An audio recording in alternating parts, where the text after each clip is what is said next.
नमस्कार। हिंदी साधन चैनल में आप सभी का एक बार फिर से हार्दिक स्वागत है। आज के इस वीडियो में बसंत भाग 3 के 2 पाठों का MCQ हम करने वाले हैं। 2 पाठों में से पहला पाठ है दीवानों की हस्ती और दूसरा पाठ है भगवान के डाकिए। तो आइए सबसे पहले दीवानों की हस्ती कविता के MCQ को हम देखते हैं। पहला प्रश्न है, दीवानों की हस्ती कविता के रचयिता कौन है?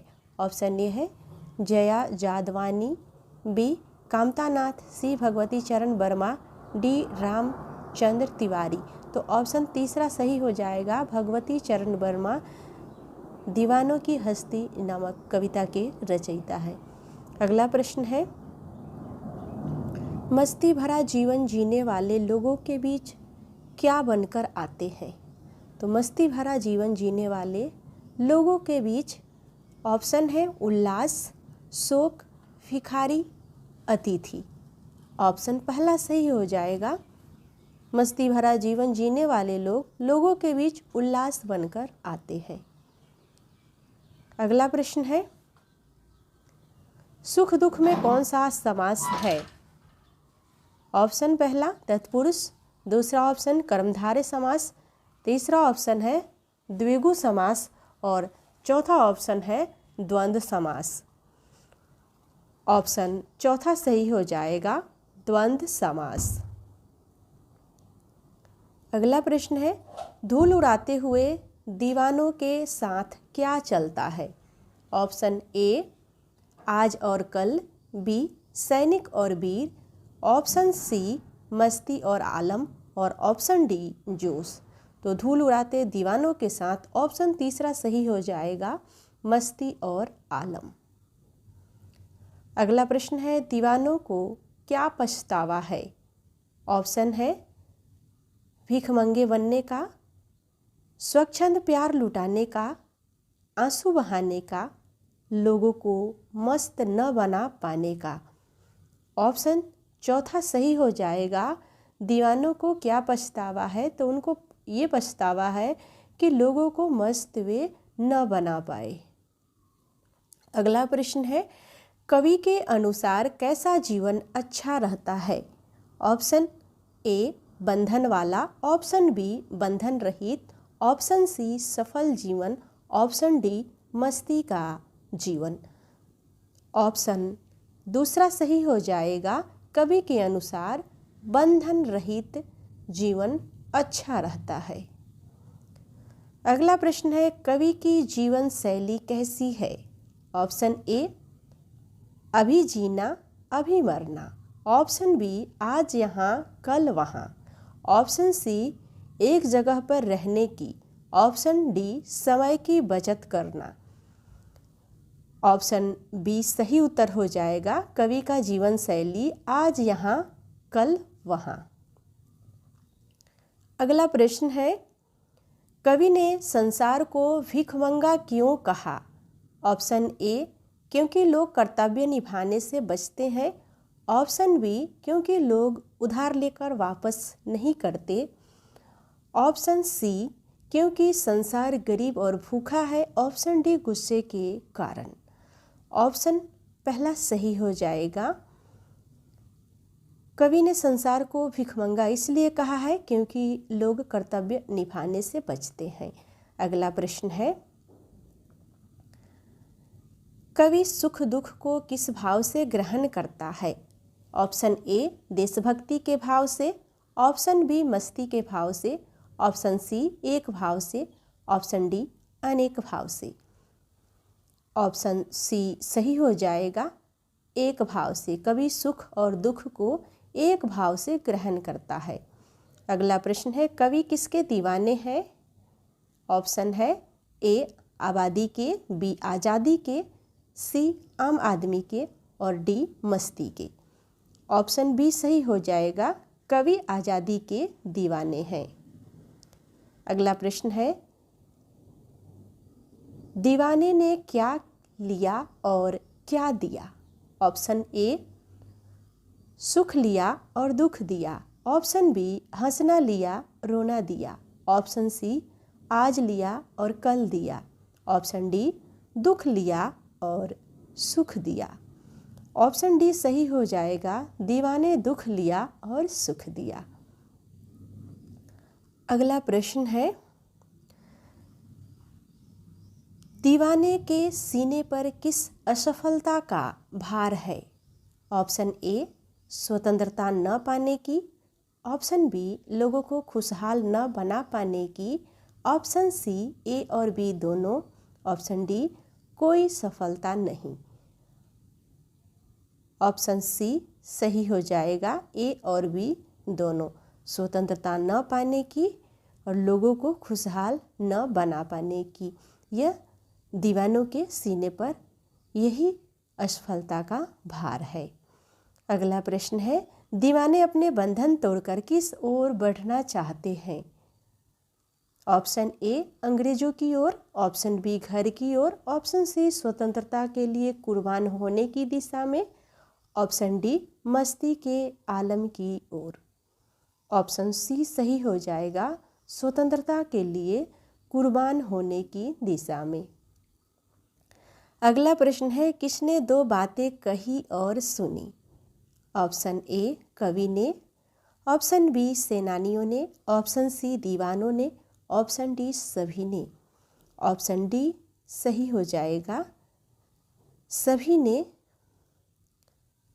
अगला प्रश्न है, रुकने वालों के प्रति कवि कैसा भावना रखता है? ऑप्शन है ए उनके बर्बाद होने की, बी उनके आबाद रहने की, सी उदासीन भावना, डी बदले की भावना।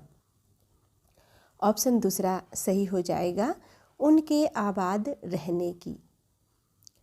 अगला प्रश्न है, कवि सुख दुख के घूंटों को पीता है। ऑप्शन है चखकर, बी बचकर, सी छिपकर, डी छककर। ऑप्शन डी सही हो जाएगा, कवि सुख दुख के घूंटों को छककर पीता है।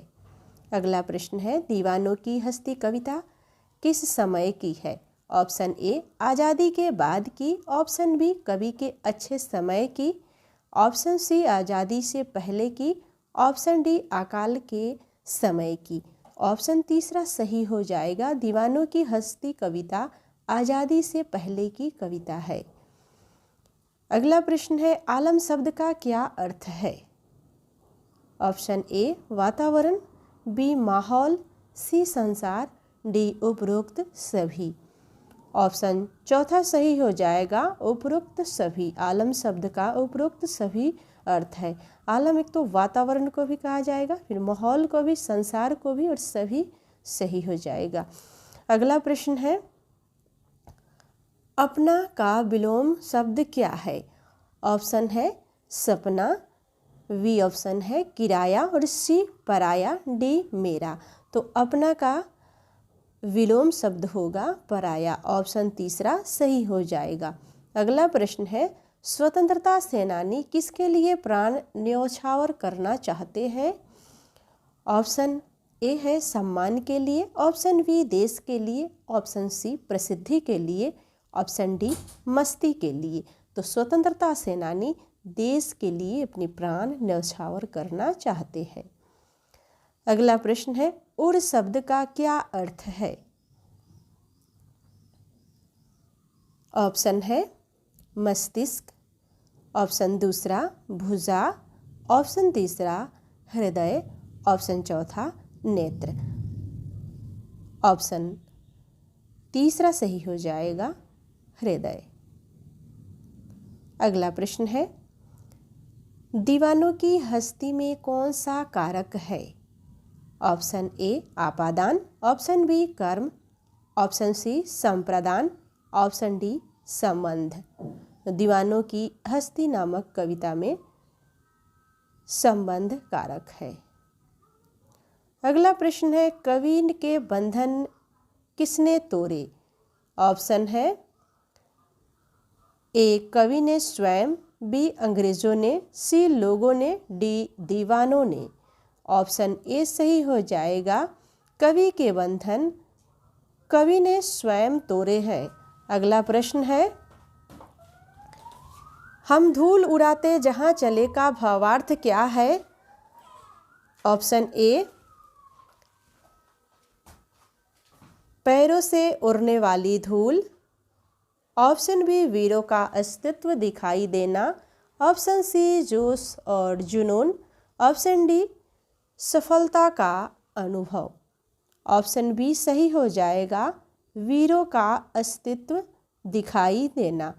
अगला प्रश्न है, कविता का केंद्रीय भाव क्या है? ऑप्शन ए, आज़ादी की कल्पना। ऑप्शन बी, स्वच्छंद मनोभाव। ऑप्शन सी, स्वतंत्रता के लिए संघर्ष। ऑप्शन डी, कवि की काव्य भावना। ऑप्शन तीसरा सही हो जाएगा, कविता का केंद्रीय भाव है स्वतंत्र के लिए संघर्ष। तो हमने दीवानों की हस्ती कविता के MCQ को देख लिया। अब हम देखेंगे भगवान के डाकिए कविता के MCQ। आइए, अगर इससे पहले आपने वीडियो को लाइक नहीं किया है तो वीडियो को प्लीज़ लाइक ज़रूर कर दे। चैनल को सब्सक्राइब नहीं किया है तो सब्सक्राइब भी अवश्य कर ले। अगला कविता है भगवान के डाकिए। कविता की पहला प्रश्न है, पत्रों की आवाजाही प्रभावित होने का कारण क्या है?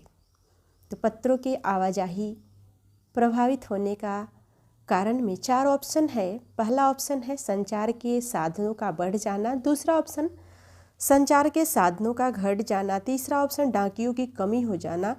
चौथा ऑप्शन लोगों की रुचि घट जाना। तो ऑप्शन पहला सही हो जाएगा, पत्रों की आवाजाही प्रभावित होने का कारण है संचार के साधनों का बढ़ जाना।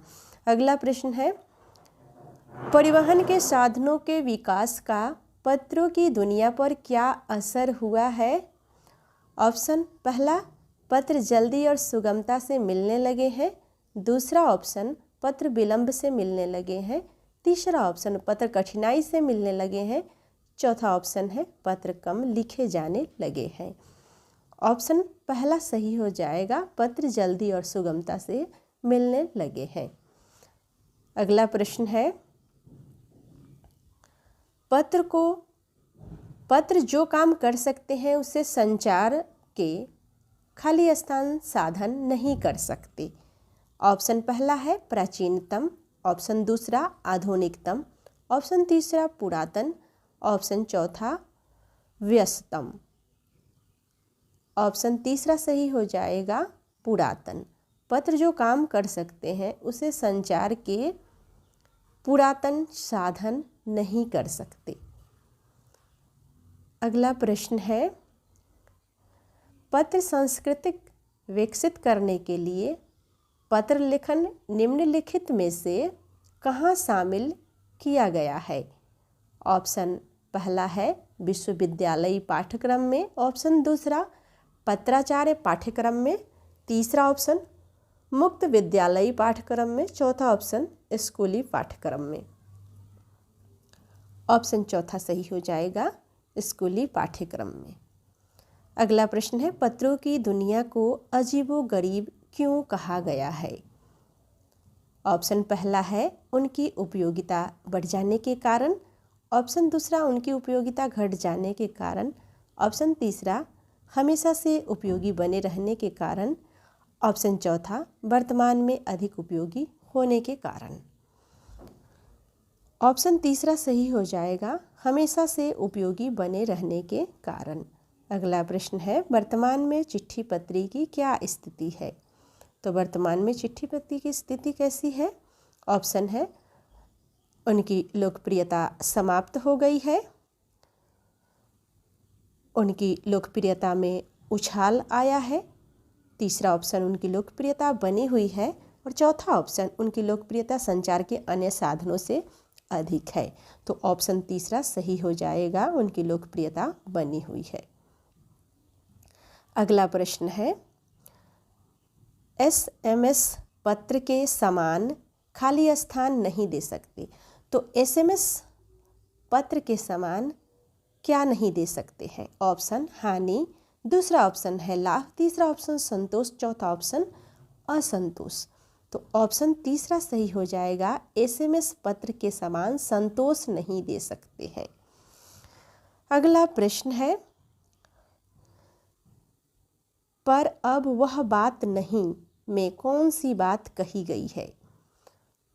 ऑप्शन पहला पत्रों की घटती संख्या की बात, ऑप्शन दूसरा संचार के बढ़ते साधनों की बात, ऑप्शन तीसरा संदेशों के लिए अधिक इंतजार न करने की बात, चौथा ऑप्शन संदेशों के लिए इंतजार बढ़ने की बात। ऑप्शन तीसरा सही हो जाएगा, संदेशों के लिए अधिक इंतजार न करने की बात। अगला प्रश्न है, सैनिक पत्रों की प्रतीक्षा अधिक उत्सुकता से क्यों करते हैं?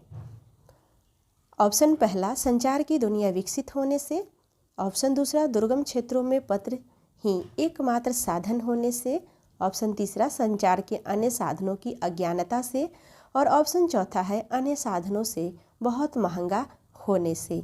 ऑप्शन दूसरा सही हो जाएगा, दुर्गम क्षेत्रों में पत्र की एकमात्र साधन होने से। अगला प्रश्न है, संचार के आधुनिक साधन कौन कौन से हैं? ऑप्शन है रेलवे और तार, दूसरा ऑप्शन तार और हरकाने, तीसरा ऑप्शन है हरकारे और तेज दौड़ने वाले घोड़े, चौथा ऑप्शन है वायरलेस रेडार और टेलीफोन। तो ऑप्शन चौथा सही हो जाएगा, संचार के आधुनिक साधन वायरलेस रेडार और टेलीफोन है। अगला प्रश्न है, प्राचीन समय में संदेशों का आदान प्रदान किसके द्वारा किया जाता था? ऑप्शन पहला है हरकारों द्वारा, ऑप्शन दूसरा तेज दौड़ने वाले घोड़ों द्वारा, ऑप्शन तीसरा तार द्वारा, ऑप्शन चौथा क और ख दोनों के द्वारा। तो ऑप्शन चौथा सही हो जाएगा, क और ख दोनों के द्वारा। अगला प्रश्न है, पत्रों ने किन किन क्षेत्रों को प्रभावित किया है? ऑप्शन पहला राजनीति के क्षेत्र को, ऑप्शन दूसरा कला के क्षेत्र को, ऑप्शन तीसरा साहित्य के क्षेत्र को, ऑप्शन चौथा उपयुक्त सभी को। तो पत्रों ने उपयुक्त सभी को प्रभावित किया है, चौथा ऑप्शन सही हो जाएगा। अगला प्रश्न है, देहाती दुनिया और पत्र परस्पर जुड़े हैं क्यों? ऑप्शन है डाकियों की अधिकता से, ऑप्शन दूसरा लोगों को संचार के साधनों का ज्ञान न होने से, ऑप्शन तीसरा लोगों का पत्रों से मोह बना रहने से, ऑप्शन चौथा संचार के साधनों का विकास न होना। ऑप्शन चौथा सही हो जाएगा, संचार के साधनों का विकास नहीं होना। अगला प्रश्न है, नेहरू जी द्वारा लिखे गए पत्र आज भी ऑप्शन है शिक्षा देते हैं, ऑप्शन दूसरा प्रेरणा देते हैं, ऑप्शन तीसरा पथ प्रदर्शन करते हैं, ऑप्शन चौथा आंदोलन की याद दिलाते हैं। तो नेहरू जी के द्वारा लिखा गया पत्र आज भी क्या करते हैं? प्रेरणा देते हैं, ऑप्शन दूसरा सही हो जाएगा। अगला प्रश्न है, संचार की अधिकतम साधनों के बीच किस प्रकार के पत्रों की संख्या बढ़ी है? ऑप्शन है व्यापारिक पत्रों की, ऑप्शन दूसरा पारिवारिक पत्रों की, ऑप्शन तीसरा कार्यालयी पत्रों की, ऑप्शन चौथा व्यक्तिगत पत्रों की। तो संचार की आधुनिकता साधनों के बीच किस प्रकार के पत्रों की संख्या बढ़ी है? तो ऑप्शन पहला व्यवहारिक पत्रों की। अगला प्रश्न है, पहिए के आविष्कार ने पत्रों की दुनिया को बेफसे प्रभावित किया। ऑप्शन पहला है हरकारों का काम बढ़ा दिया, ऑप्शन दूसरा पत्र जल्दी पहुंचने लगे, ऑप्शन तीसरा पत्र कम लिखे जाने लगे, और ऑप्शन चौथा है उपयुक्त सभी। तो ऑप्शन दूसरा सही हो जाएगा, पत्र जल्दी पहुंचने लगे। अगला प्रश्न है, संचार के साधनों के बीच किस प्रकार के पत्रों की संख्या बढ़ी है? ऑप्शन है राजनीतिक पत्र, दूसरा ऑप्शन है सामाजिक पत्र, तीसरा ऑप्शन है व्यापारिक पत्र, और चौथा ऑप्शन है पारिवारिक पत्र। तो ऑप्शन तीसरा सही हो जाएगा, व्यापारिक पत्र। अगला प्रश्न है, पत्रों की आवाजाही प्रभावित होने का आशय क्या है? ऑप्शन पहला पत्रों की संख्या बढ़ जाना, ऑप्शन दूसरा पत्रों की संख्या कम हो जाना, ऑप्शन तीसरा पत्रों की संख्या ज्यों की त्यों रहना, ऑप्शन चौथा पत्रों का आना जाना बंद हो जाना। तो ऑप्शन दूसरा सही हो जाएगा, पत्रों की संख्या कम हो जाना। अगला प्रश्न है, निम्नलिखित में से कौन से लेखक नए लेखकों को प्रेरक जवाब देते थे? ऑप्शन पहला जयशंकर प्रसाद, दूसरा प्रेमचंद, तीसरा ऑप्शन रामचंद्र शुक्ल, चौथा ऑप्शन शरत चंद्र। ऑप्शन दूसरा सही हो जाएगा, प्रेमचंद्र। अगला प्रश्न है, गांव में डाकिये को क्या समझा जाता है?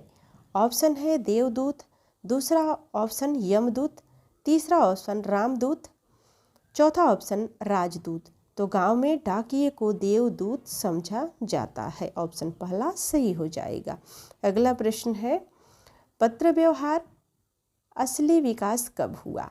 तो पत्र व्यवहार का असली विकास ऑप्शन है प्राचीन काल में, दूसरा ऑप्शन मध्यकाल में, तीसरा ऑप्शन अंग्रेजी शासन काल में और चौथा ऑप्शन है आज़ादी मिलने के बाद। तो पत्र व्यवहार का विकास आज़ादी मिलने के बाद हुआ। ऑप्शन चौथा सही हो जाएगा। अगला प्रश्न है, पत्र और एसएमएस संदेशों में क्या अंतर है? ऑप्शन पहला, पत्र के संदेश महंगे होते हैं। ऑप्शन दूसरा, पत्र के संदेश जल्दी मिलते हैं। ऑप्शन तीसरा, एसएमएस अधिक लंबे तथा विस्तृत होते हैं। चौथा ऑप्शन है, पत्रों के संदेशों को संभाल कर रखा जा सकता है। तो ऑप्शन चौथा सही हो जाएगा। पत्र और एसएमएस संदेशों में क्या अंतर है? तो पत्र के संदेशों को संभाल कर रखा जा सकता है, जबकि एसएमएस के संदेशों को संभाल कर रखना मुश्किल है या नहीं रखा जा सकता। पत्र कई कई सालों तक रखे जाते हैं, लेकिन एसएमएस इतने लंबे समयों तक नहीं रखा जा सकता है। तो आज के इस वीडियो में हमने 2 पाठों का एमसीक्यू देखा। पहला पाठ दीवानों की हस्ती, दूसरा पाठ भगवान के डाकिये। यह वीडियो आपको कैसा लगा हमें कमेंट के माध्यम से अवश्य बताएं। वीडियो को लाइक नहीं किया है तो लाइक ज़रूर कर दें। चैनल को अगर सब्सक्राइब नहीं किया है तो चैनल को सब्सक्राइब भी कर लें। वीडियो देखने के लिए सभी को बहुत बहुत धन्यवाद।